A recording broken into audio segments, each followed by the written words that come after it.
Hey, how's it going, guys? My name is Jackie Fish and welcome back to a update on the Old World mod, aka the Warhammer Fantasy mod for Mount Blade II Bannerlord. They've recently released a couple more of their dev diaries. They release one of these every single month, and I'll leave a link to their Discord along to their ModDB page down below in the description if you want to check them out for yourself and keep up to date. They're definitely the best ways to do so, but I thought I'd go ahead and take a look back at the past two and basically see what they've been working on, if there's been any big announcements, and if we're going to be seeing anything cool in the future, and that definitely is. The latest dev diary, which we're going to start, so we're going to be starting on the August one instead of the July one, because it absolutely blew me away. I was actually gobsmacked by how awesome this update was. As well as that, we'll get into that in a second, but I did also mention that they are now changing the name of the mod to Old Realms instead of Old World, because Games Workshop came out and are basically releasing the old Warhammer Fantasy models and have named it Old World. So to avoid any confliction there, and obviously trying to stay on Games Workshop's good side, they decided to go ahead and rename the mod, which I think is a great decision. Definitely don't want to give Games Workshop any reason to even think about doing anything, because the amount of quality that is being poured into this mod is absolutely spectacular. They also go ahead and mention they've got a very, very big announcement coming later in the month, which I'm extremely excited for, and they just say that it's something that you definitely should be excited for. So I don't know what it will be, but they're telling us that something big's coming, so maybe we'll be able to see the campaign map in all its glory or something along them lines, which is absolutely awesome. But yeah, let's start off with the dev diary for August, and again, we're going to start off right at the bottom of the dev diary, and we're going to be taking a look at the amazing new particle effects that they have for magic. I mean, just look at this. I'll be posting some of the gifts they have. They posted 3 gifts on your screen, and you can really see just the sheer quality that they are pouring into this. Not only can you see the magic, kind of, I guess, the type of spell you're using in the bottom left, you can also see this amazing area of effect on the ground, which looks amazing. You got the summoning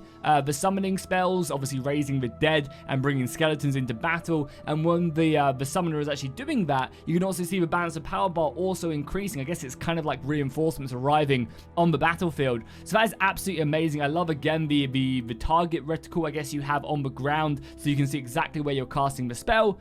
Then we also have a fire mage casting a Winds of Magic, throwing it a burning head forward, and again, you can see kind of the radius that it's going. Really just like so impressive. Again, it's small details, but it's details that probably took them a long while to do, and it looks really good. It's a very, very well fleshed out magic system. You know, it's not just half baked into the game. A lot of time and effort has clearly gone into making this. And then at the bottom, we also see the fire mage casting a fireball, and it seems like as well on this one that the fireball does initial damage, but it also sets the units ablaze wherever it hits, which by the looks of it will do damage over time as well. I'm not sure if that's exactly how it works, but it does seem like that is the case with the fireball, and I'm sure other spells as well will be doing that. But that's very cool, you know, having obviously the summoning, I want to keep on calling it summoning jutsu, the summoning spells, having the you know, the area effect, winds of death and stuff like that flying off into one direction, and also the classic fireball as well, doing that AoE damage.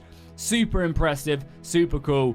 You know, that just makes me so excited for this mod. They also say down here as well, as we're working our way from bottom to top, they also say as well that they've been working very hard on voice lines as well, which again is really good, because that's the type of thing, voice lines and music are the type of things that really immerse you in the Warhammer world and make you think that you're not just playing, you know, not a half-baked, but playing, you know, just a mod for Bannerlord. It makes it feel like it's its own game. It makes it feel very, very special.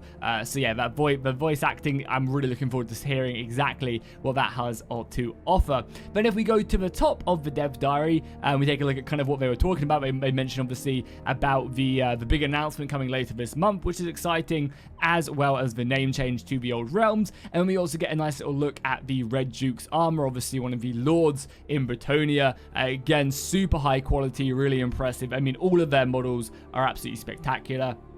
We also get another update for the vampire counts as well, the White Knight, which again, I'm quite curious to see what like these units will be, because obviously in Warhammer, the White Knight is a hero. So is this going to be one of the you know, one of the generals of the realm for the vampire counts, or is this going to be a special unit or like a companion that you unlock? I'm really excited to see how they go about approaching that. We also get a nice little look at the Light Wizard staff and also the Light Wizard clothes as well. So again, fleshing out a lot of his character clothing, which is going to be really good as well. I again am curious about like how they're going to do with these like OP characters, because Warhammer is very much filled with very strong OP characters. So you're going to be able to like stack all these characters into one army. Are they all going to be companions? Are they going to be characters? Is there going to be a limit on how many mages you can have in one army, or can I just rock up with like 100 mages? Or are they all going to be tied to like the winds of magic? Can I only cast that many spells? Is everything going to be shared? I'm very curious to see how they're going to approach stuff like that. We also get another look at the Volkman the Grim, obviously one of the legendary lords of the Empire, and I mean, look at that. The armor is absolutely spectacular. So much detail and love and time has been poured into this model. Looks incredible. We then later on get some more of the Khorne warriors as well as their shields. And then finally, we also get to take a look at some of the banners. I mean, the game is called Bannerlord, so you have to come in with some really good looking banners. We have just some normal chaos. I don't know if that's chaos divided or undivided, or if that's just normal chaos banners. And then we also have the 4 Chaos Gods as well that will be obviously sparing the lands and obviously causing corruption and other stuff like that. And then we finally get to take a look at a little bit of terrain. So we've got some Chaos Monoliths as well as some Orc Walls as well, which again is great. It's good to see them taking the time to go in and editing these settlements as well as the armies as well, because again, that's a big part of an overhaul mod, is again immersing you in that world. And obviously seeing just normal stone walls does, it's not the end of the world, but it does take you out a little bit from from feeling like you are playing a fantasy game. So it's good to see, and we finally get a little look at a couple load screens as well, which again look very beautiful.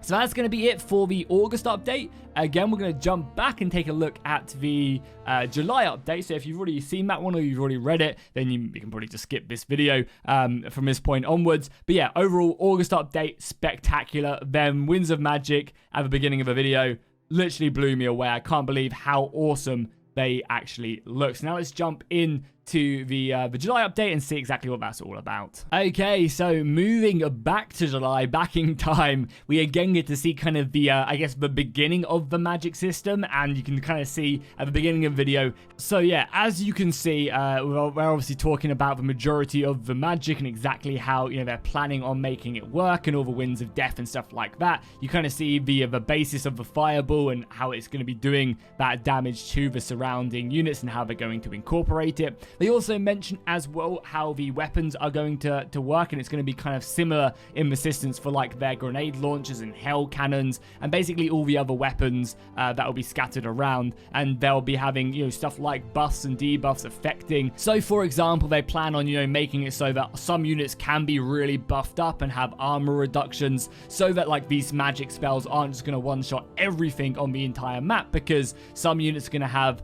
more magic resistance, some are going to have better armor resistance, and be able to actually tank that. So you can have an entire army of maybe elite Graveguard with fully upgraded Winds of Magic on them that makes it very, very unlikely that they're going to take down. They've got maybe a massive ward save or loads of damage like physical resistance, or maybe loads of magic resistance, and that's going to help balance the battles out, which again is a nice thing to happen, because one thing that would be really bad is if they went ahead and just approached it so that you just have like you do like the Winds of Death and it just kills everything on the battlefield immediately, because the AI doesn't exactly handle it very well and clumps up their soldiers, and you just do one spell and it ends the battle. That stuff like that could happen if you're a very strong mage. But yeah, with debuffs and buffs being able to be applied, and if they can kind of split up that magic resistance and different types of damage, I think that's going to make the battles very, very exciting. We also get a little video as well. We get to see the Necromancer versus a Bright Wizard as well. So the Necromancer's summoning soldiers right now as the Bright Wizard is shooting fireballs off at his opponent, which again is quite cool to see that way. And again, you're seeing kind of the early stages of that magic system that we've now seen a bit more developed. We also get to see the NPC as well casting some spells. So we're seeing the AI using magic in battles right here, which again is so important, because you wouldn't just want to have, you know, the player using it and nothing else. We're also seeing an Empire Lord as well. I assume that's probably like a rune sword or something, and the Empire trying their best to beat back the vampire counts as they descend upon them. Look at that, Winds of Death as well. Oh my god, that is brutal. Obviously, these are just Empire soldiers who I imagine don't have great magic resistance. So yeah, Winds of Death like that tore them apart. And again, it's all going to be part of balancing. Balancing is going to be a huge part of this, you know, giving appropriate units the right magic resistance, giving the spells an appropriate cost so that you can't just spam out spells constantly, and that, you know, you have to think about what ones you're going to use, and then the AI also takes that into account as well. As well as that, as we go further down, we are also seeing, I assume this is a work in progress kind of idea, but each party is going to have a specific I guess kind of setup for it, which you'll be able to see on the campaign map. This is going to allow you to really decide upon how you approach fighting armies and how you go against them, as well as kind of detailing what buffs they have, how much Winds of Magic and other stuff, because again, you know, all that stuff is going to completely change the way the battles you know, happen. If you come across a Vampire Lord army and it's, you know, a fairly scary army but they have no Winds of Magic or something, that's going to be much more appropriate to maybe a weaker army, but then he has like tons of Winds of Magic and just raise loads of skeletons. You know, it's going to really change the way you approach battles. So they're going to want to try and show that not only on the campaign map, but also in the battle as well. You can see it detailing, you know, the type of parties it is, you know, what kind of race.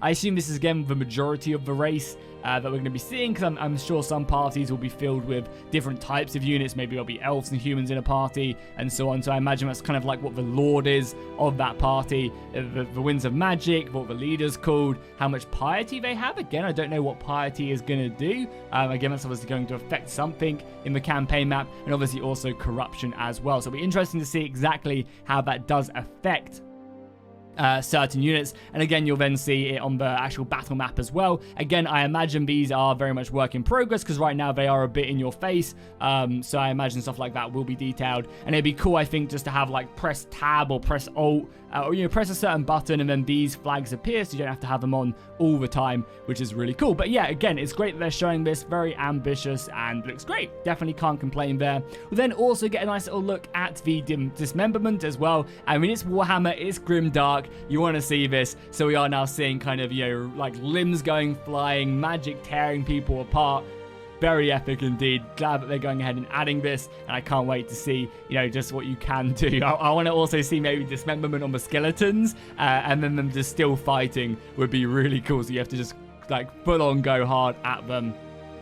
We also get a little look as well at some of the landmarks that are going to be making its way onto the campaign map, and we are now seeing some of the Chaos Gates as well, these Chaos Portals that will be spawning.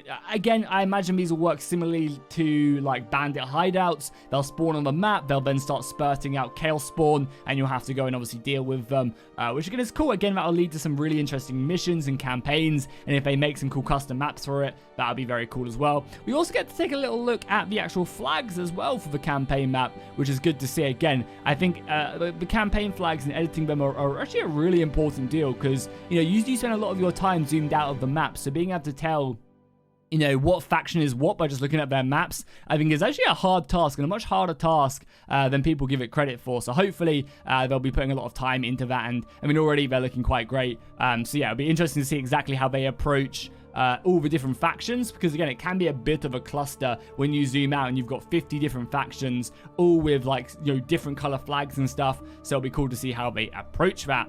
And then we finally get a nice little look at the amazing work the 3D modeling team and 3D artists are working on. We get to take a look at one of the vampire count models, a bunch of the new vampire assets. We get to take a look at Balthazar Gelt as well, the man who has it all, the man who is covered in gold. Love to see it.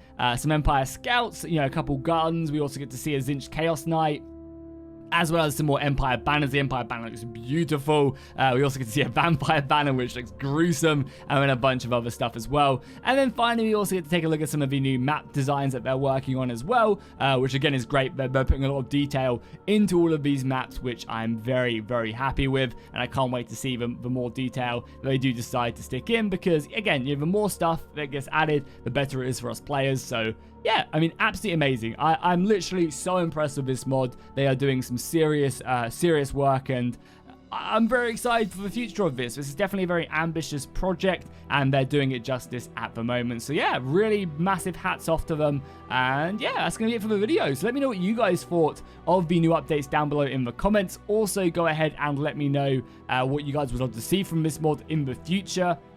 I'll definitely go ahead and bring you guys that big announcement that they said that is coming later on in the month, so make sure you're subscribed. And obviously subscribe if you're interested in any Bannerlord news. Whenever any big mod comes out, I'll be one of the first to cover it on this channel, so use me as an early warning sign so you guys know when you get to play these amazing mods. And obviously go and join the Discord for the mods, so that way you can also keep up to date with it, and obviously go check out their mod DB page. So thank you guys so much for watching, I really appreciate it. Drop a like and a comment down below, and I'll see you guys in the next one.